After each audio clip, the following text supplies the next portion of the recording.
अहङ्कारचित्तानि नाहं न चाश्रोत्रजिह्वे न चाघ्राणनेत्रे न चाव्योमभूमिर्न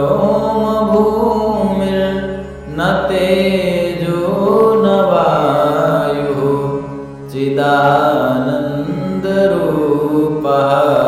शिवोऽहं शिवोऽहं न चाप्राणसंज्ञो न वै पञ्चवायुः न वा सप्तधातुः न वा पञ्चकोशः न वाक्पाणिपादं न चोपस्थपायुः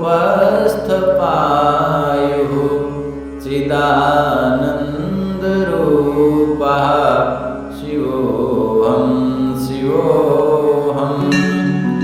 न मे द्वेषरागो न मे लोभमोहौ मदो नैव मे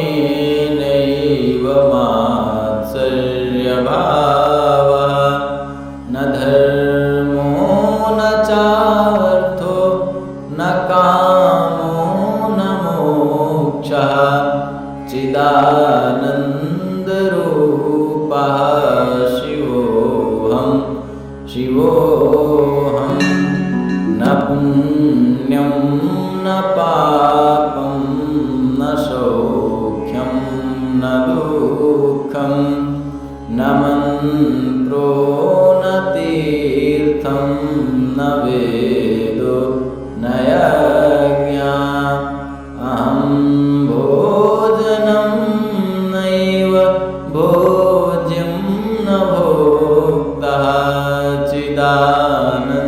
चिदानन्दरूपः शिवोऽहं शिवोऽहं न मृत्युर्न शङ्का न मे जातिभेदः पिता नैव मे नैव माता न जन्मः न बन्धुर्न मित्रं गुरुर्नैव शिष्यं न बन्धुर्न मित्रं गुरुर्नैव शिष्यं चिदानन्दरूपः शिवोऽहं शिवोऽहम् अहं निर्विकल्पो निराकाररूपो विभूत्वाच्च सर्वत्र सर्वेन्द्रियाणां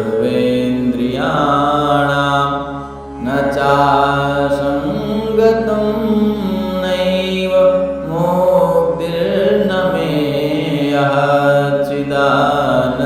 चिदानन्दरूपः शिवोऽहं शिवोऽहं चिदानन्दरूपः